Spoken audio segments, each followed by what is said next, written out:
We assumed the world of AI is fabulous. At the same time, it is going to come with its own darkness when it comes to security, compliance, governance. So the name Eos comes from the Greek goddess of dawn, and she brings the first light of day to the morning. The genesis of that was to bring light to the dawn of AI. History very often rhymes if it doesn't repeat. And it took me back to the early days of cloud security. There was some level of pushback from customers. But in case of AI, customers wanted to adopt AI aggressively. Vendors wanted to incorporate technology of AI into everything that they did. 5 years from now, 10 years from now.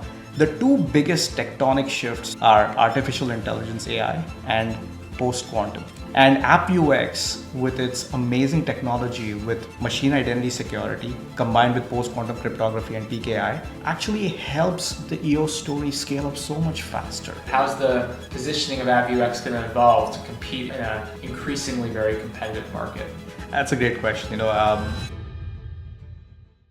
Archit, thank you for joining me to have just a casual conversation about your story, about EOS, about AppViewX. There's been so much that's happened in the last, 8 or 9 months, something like that. Going from meeting you for the first time with the idea for EOS to now joining forces with AppViewX, becoming the CEO of the combined business. It's just been an amazing journey. So let's just dive in and have a casual conversation about kind of the story, the journey, and kind of your views on identity security in the agentic AI era. Maybe to start, just an introduction on yourself.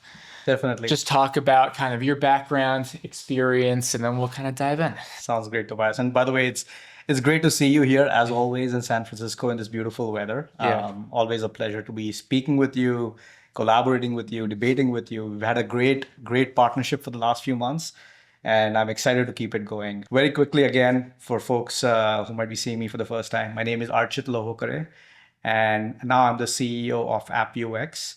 And I was recently, my company EOS was recently acquired by AppViewX as part of a broader AI agent and machine identity strategy as such. Yeah. Before this, I was the co-founder and CEO of EOS, which I founded in August earlier last year, obviously funded by Primary Ventures. And Tobias, you were a great partner in helping me get it off the ground. Prior to that, I was the SVP and General Manager of CyberArk's workforce and endpoint identity business. Did that for about 5 years. In total, I've spent about 22 years in the security space, across a variety of different roles: engineering, sales, product management, general management, what have you. And that's a quick snapshot into my background, if that helps. Cool. Awesome. Let's start by just talking about the EOS story and your decision to start that business and the inspiration that you had behind the idea for EOS coming out of CyberArk. So maybe just to ground people first, what is/was EOS? What was the thesis behind EOS? And then where did the idea and inspiration for the business come from based on your experience at CyberArk before? That's such a great question, Tobias. The name Eos, by the way, comes from the Greek goddess of dawn, and she brings the first light of day to the morning. And in a similar way, when we thought about AI, we assumed and we expected the world of AI is fabulous, it's amazing, but at the same time, it is going to come with its own darkness when it comes to security, compliance, governance, what have you. So the name, the word EOS itself, the genesis of that was to bring light to the dawn of AI, this new shift that we are seeing, right? Now, the genesis of EOS as a company really started when, I started thinking about AI and the platform shifts that we were seeing as a result of AI. History very often rhymes if it doesn't repeat. And it took me back to the early days of cloud security when, in the early parts of cloud security, you are seeing a new platform come out. That platform is transforming every single aspect of the enterprise. Whether you think about how applications were built, they were tested, to where they were even deployed, right? And that gave rise to a whole series of new technologies, new processes, new people's skill sets as well. And to me, it was almost like we were reliving that same concept, that same age, 15, 16 years later. The key difference that I saw, though, here this time was there was enormous supply side and demand side push when it came to AI technology. In the early days of cloud security, there was some level of pushback from customers. Hey, What's going to happen to my data, to my system sitting in the cloud? So there was a demand side, you can say, friction there. All the vendors did want to, implement cloud. But in case of AI, Tobias, what I saw was customers wanted to adopt AI aggressively, rapidly. At the same time, vendors wanted to incorporate technology of AI into everything that they did, right? So what it led me to believe is that not only is this a similar pattern to cloud security, but it's a much faster and larger scale. And that was where really the genesis of EOS really came about, is how do we make sure customers are able to adopt AI safely, confidently, ethically, and how do we as the EOS, a company, really aid in that process and drive that process forward? The second part of it really was with you, Tobias, right? So as I started thinking about this along with my co-founder, we were starting to realize that there are other folks in the market who are also thinking along similar lines, and that's when you guys at Primary Ventures reached out to me, and it was a complete mind meld at that time. Not only was no, not only were we completely aligned on the vision and how we saw the technology evolving, Tobias, but if you remember our early conversations, we were completely aligned on the values and the culture of what you guys brought to the table and what we wanted to build the company with. So that really led to you, obviously investing in us and really helping us found EOS as a company. So really, it's a combination of platform shifts at a scale we've never seen before, combined with the opportunity to really help clients adopt this platform shift, and a partner who came along at exactly the right time with the right technology, vision, values, and culture, which helped us start the business. Cool. Let's talk a little bit about where identity sort of fits into that whole equation, right? Sure. Because there's a lot of AI security businesses that are tackling this problem of how do we enable enterprises to use AI securely from different angles. And not all of them are taking an identity angle. Some are taking a data angle, an endpoint angle, a cloud security. Like there's a lot of different ways you can sort of look at the problem.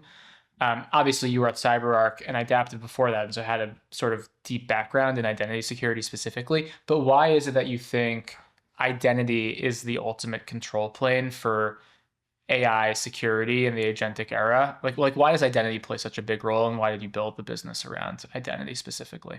No, it's a very insightful question, right?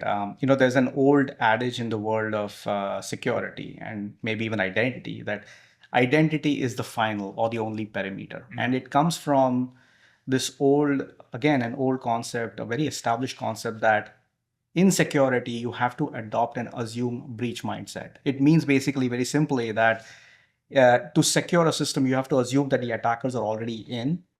That's your starting point. After that, you start really trying to figure out how to secure your systems, right? Now, if you translate that whole concept and add it to the world of AI, the approach is that you have to assume that the model, the LLM, is already breached. Right. The model is already hallucinating, right? And in many ways, people are starting to say that hallucinations are a feature of LLMs, not a bug in LLMs, right?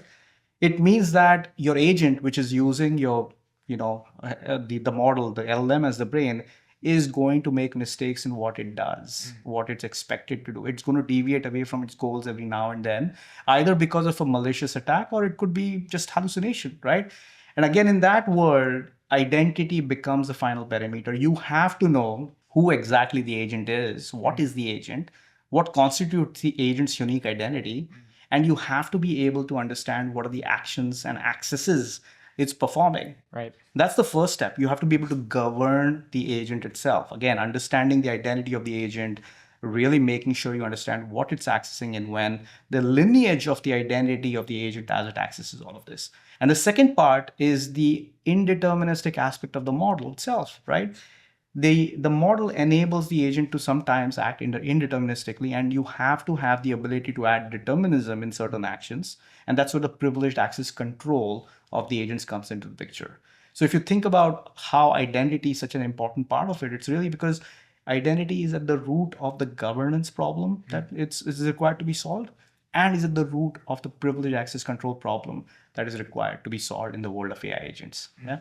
Well said. We had obviously a really similar thesis when we sort of met for the first time and wanted to make the investment. And it's very apparent just from the market activity that we're not alone in having that thesis. A Clearly. lot of people believe the same thing as us, but it's a very exciting space to be in.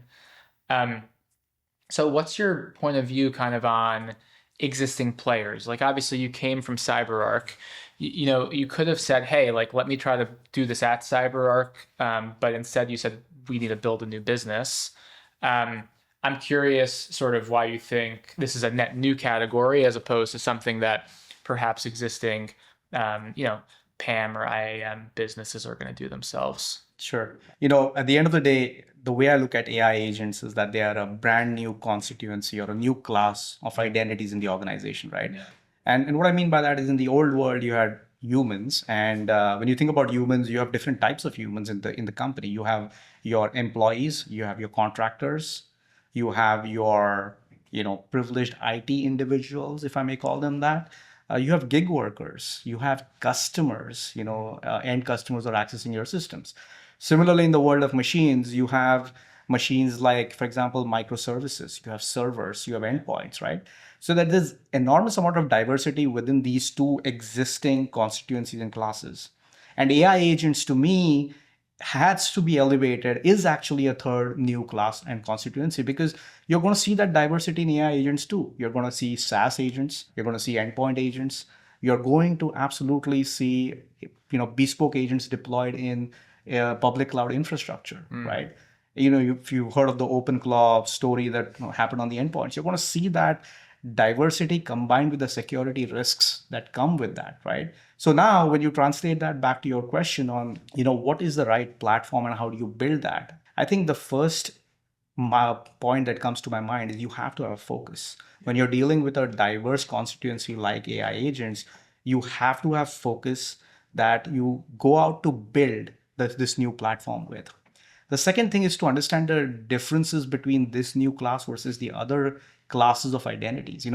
AI agents, as we all know, can be very indeterministic because of the models, because of the LLMs that they use, right?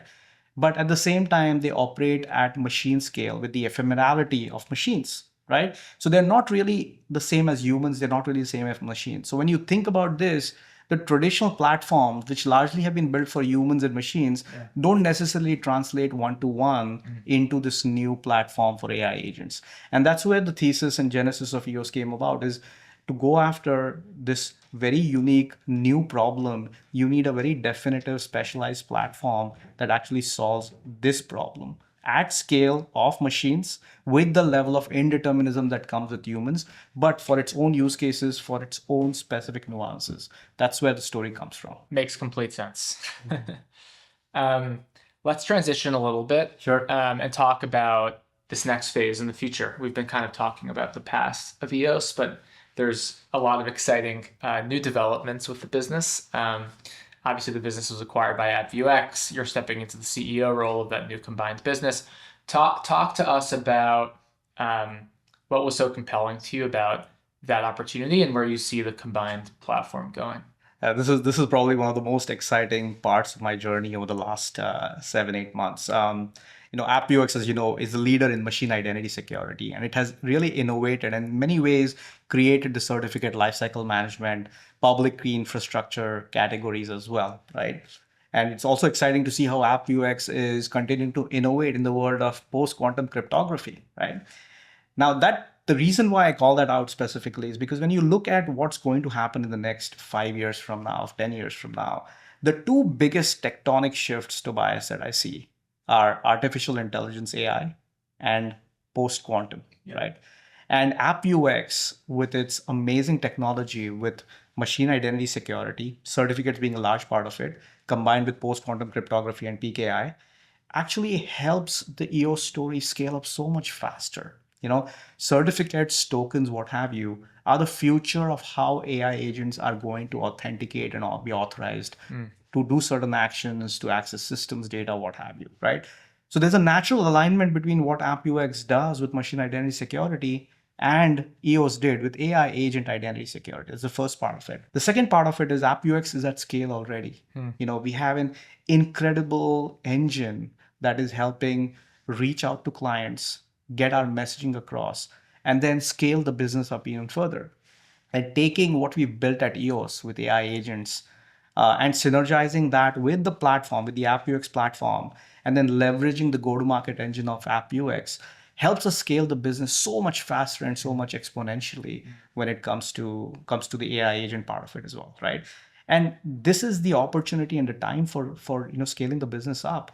We're going to see AI agent adoption really rise up, really scale up exponentially when it comes to our clients. And I saw this as an opportunity to really latch onto an incredible company, a company that has amazing, not just go to market engines, but also amazing people, amazing culture, great processes, and really take EOS and give it a much broader spread, a much broader reach, if I may call it that, right? So it really helps take the EOS vision and really turbocharge it with the AppViewX platform, the AppViewX resources. And that's how I saw the two organizations come together. And like I said, when we started talking, there was so much alignment in not just how we saw the vision of what was happening in the market with machines and AI agents, but even the people, right? The people, the culture, there was so much strong alignment there. There were similar values. Yeah. And it just made logical sense to bring those two together and scale up. Much in the same way as how we saw our values align with yours, Tobias, at Primary Ventures, right? Yeah. It's all about people, culture, and technology at the end of the day. Yeah. So it'd be interesting, I think, to talk a little bit more specifically about the synergies and the sort of overlap between kind of the AppViewX core product, which, as you mentioned, is focused on CLM, Certificate Lifecycle Management, and PKI. Obviously, what you're building at EOS was different in nature, but is very, very complementary to that. So it'd be interesting to hear like how those core products enable EOS, accelerate EOS, and how EOS can also help make those products better too. So, if you look at how AI agents authenticate and authorize with systems, OAuth tokens, for example, is a major way in which they do that. And increasingly, certificates is another area that's really coming up. Actually, a lot of market research points to certificates as being one of the most important ways of ensuring secure communication between agents, just as in the old world it was between machines and microservices, right? So there's an extremely strong alignment in the ability for the two platforms to come together from an authentication, authorization, privileged access control perspective, right? The second part where it all truly comes together is basically scale. AppViewX has the ability, the platform has the ability to deal with massive scales, because when you're talking about certificates, when you're talking about machine identities, you're talking about hundreds of thousands and even millions of machine identities that you have to manage, you have to govern, you have to discover, right? So having that scale, not just the platform part of it, but also the people who have the ability to build that scale, work together with us at EOS in a combined way, actually synergizes and helps us build the EOS platform much faster. And the third aspect really is all about, at the end of the day, machines and AI agents are going to behave similarly in terms of ephemerality as well, right? AI agents, of course, can be persistent, but a lot of AI agents are also very ephemeral. They come up, they perform specific actions, and then they go away.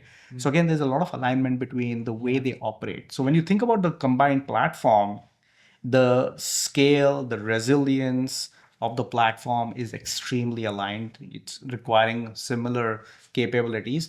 And then you're also seeing the ability for AI agents and machines to come together from an authentication authorization perspective. And there's a second level of alignment that we see here. Yeah. Yeah.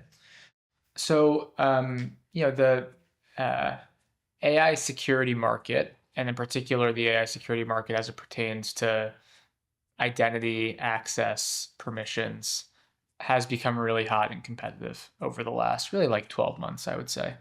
And in particular, over the last, I'd say like a quarter or two, a lot of businesses coming out with splashy funding rounds, starting to get real traction in the enterprise. What should we expect from AppViewX, over the coming, call it, 6 to 12 months and beyond? Sort of how's the positioning of AppViewX going to evolve to compete in a increasingly very competitive market? That's a great question.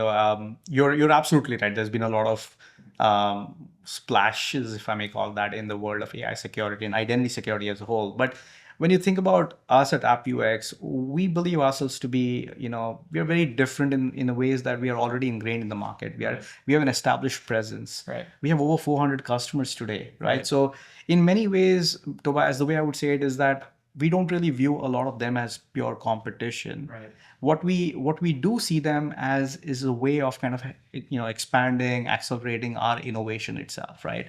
Now, when you think about AppViewX, what you'll see from it in the next few quarters and even years is going to be an increasing focus on both machines and AI agents, right? Yeah. You'll see us innovating quite a bit more in the AI agents market now that we have a platform within the company that allows us to do that. You're going to see us reach out to our customers and the broader market in a more deliberate, in a more definitive fashion with our own unique viewpoints, our own thought leadership, right? I talked about how post-quantum cryptography and quantum resilience is so important to customers. We're going to use that message as well, right? Yeah. So when customers want to look for technologies in the world of identity security that truly want to solve the future problems that are starting to materialize today, they would look at us at AppViewX as the authoritative platform when it comes to, again, AI, when it comes to quantum, etc. Yeah, cool. Well, Archit, thank you so much for this conversation. It's been an amazing journey already, and it's only been it has been like 8 or 9 months of really knowing each other. And we've covered a lot of ground in that time. And so my expectation is that over the coming years, a lot of exciting things are going to happen. So thank you so much for the time and the partnership. And thank you, Tobias, as well, for the time, for the partnership. You're right, it's been only 8 or 9 months, but it looks like everything in the world of AI is moving at a pace which we've never seen before, right? That is true. And I'm sure, it'll get even faster in the coming few months. But I do want to thank you, Tobias, personally, and I want to thank Primary Ventures for having that faith in us, that confidence in us so early on in our journey, which gave us as well, by the way, that confidence and that energy to go about on this entrepreneur journey as well, right? And Kashyap, my co-founder, and I continue to be immensely thankful to you for not just the initial funding, but also the coaching, the guidance, the energy that you provided to us over the last 8 months or so. And you will continue to provide us in the following few years, given that we'll continue to partner together as well. So thank you for that. Thanks. It's our pleasure to help founders like you. It's why we do what we do.